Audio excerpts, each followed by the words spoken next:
आज हम आपसे एक क्वेश्चन पूछते हैं। ये बताओ कि क्या एक बंदर भगवान बन सकता है? लगता तो नहीं है, लेकिन एक्चुअली बन सकता है। आज हम आपको एक मंकी की स्टोरी सुनाएंगे। वो बंदर एक फॉरेस्ट में रहता था। बंदर भाई फॉरेस्ट में रहकर खूब फल फूल खाते थे। एक पेड़ से दूसरे पेड़ पर खूब उछल कूद करते थे।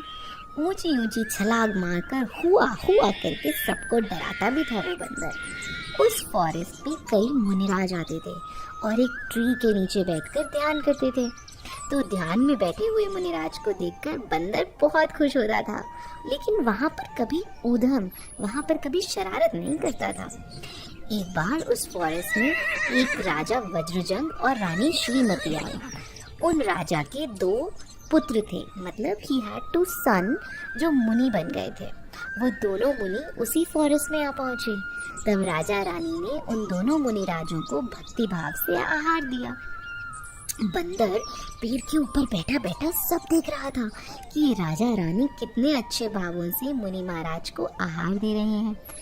ये सब देखकर उसके मन में आया कि यदि मैं मनुष्य होता तो मैं भी इन राजा की तरह मुनियों की सेवा करता। लेकिन देखो, मैं तो एनिमल हूँ, मैं तो पशु हूँ। मेरा ऐसा फॉर्चून कहाँ कि मैं मुनिराज को आहार दे सकूँ। आहार दान के बाद वे मुनिराज उपदेश देने लगे। राजा रानी उनका उपदेश सुन रहे थे और बंदर भी दोनों हाथ जोड़कर मुनिराजों की वंदना कर रहा था और वहाँ बैठा बैठा उपदेश सुन रहा था। ये सब देखकर राजा बहुत सरप्राइज हुआ और उन्होंने मुनिराज से पूछा, हे मुनिराज, ये बंदर कौन है? मुनिराज ने कहा, राजा, ये बंदर पूर्व जन्म में नागदत्त नाम का एक बनिया था। उस समय उसने बहुत कपट भाव, बहुत ही गंदे चीटिंग वाले भाव किए थे। मायाचारी करने के कारण ये नेक्स्ट जन्म में बंदर बना। आपको पता है, जो व्यक्ति कपट करता है, मायाचारी चीटिंग करता है, उसको तिर्यंच गति मिलती है।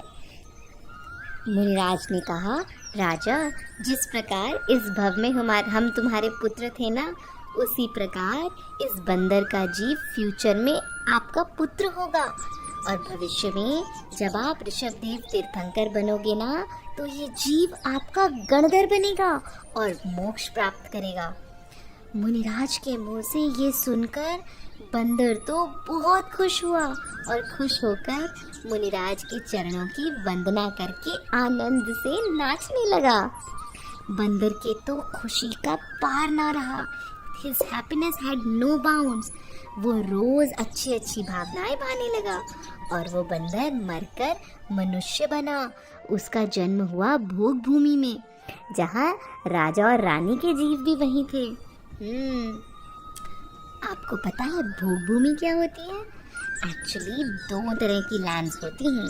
एक तो कर्म भूमि, भूमि मीन्स अर्थ, लैंड, जहाँ पर हम सब लोग रहते हैं, हम सब लोग काम करते हैं, कर्म करते हैं, पैसा कमाते हैं, इसीलिए इसे कर्म भूमि कहते हैं।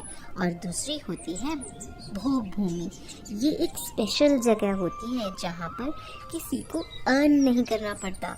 वहाँ ऐसे स्पेशल ट्रीज होते हैं जिन्हें कल्प वृक्ष कहते हैं। उनसे हमें क्लोथ्स, फूड एक्सेट्रा सब कुछ मिल जाता है। तो देखा बच्चों, उस बंदर ने कितने अच्छे भाव किए कि वो बंदर मरकर मनुष्य बन गया। एक बार वो सब बैठकर धर्म चर्चा कर रहे थे, तभी आकाश से 2 मुनिराज वहाँ उतरे और उन्होंने अनेक प्रकार से धर्म का उपदेश दिया। मुनिराज के उपदेश को सुनकर उन सब जीवों ने सम्यक दर्शन प्राप्त किया। फिर वो सभी जीव वहाँ से अपनी आयु पूरी करके, अपनी एज कंप्लीट होने पर स्वर्ग चले गए। और उसके 4 भव के बाद राजा जो थे ना, राजा का जीव बना ऋषभदेव तीर्थंकर और जो बंदर का जीव था वो बना उनका पुत्र, हिज सन, और उसका नाम था गुणसेन। वो इस संसार से वैराग्य को प्राप्त करके भगवान से दीक्षित हो गया और वो बन गए ऋषभदेव भगवान के गणधर। आपको पता है गणधर कौन होते हैं? गणधर स्पेशल मुनि महाराज होते हैं। उन्हें 63 रिद्धीज होती है, स्पेशल पावर्स। वो कभी आहार नहीं करते। भगवान का उपदेश सुनकर उससे वो द्वादशांग वाणी में कंपाइल करते हैं। They make 12 parts of the Jinvani और उसी बर्थ से मोक्ष भी प्राप्त करते हैं। तो गुणसेन ने भी तपस्या करके केवल ज्ञान प्रकट किया और फिर मोक्ष प्राप्त किया।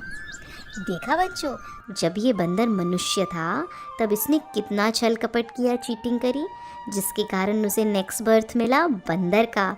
लेकिन बंदर बनने के बाद मुनिराज की वंदना और धर्म का उपदेश सुनने से उसकी अच्छी भावनाएं हो गई और वो फिर से ह्यूमन बना, फिर से स्वर्ग गया और उसके बाद तीर्थंकर का बेटा बना और साधना करके मोक्ष चला गया।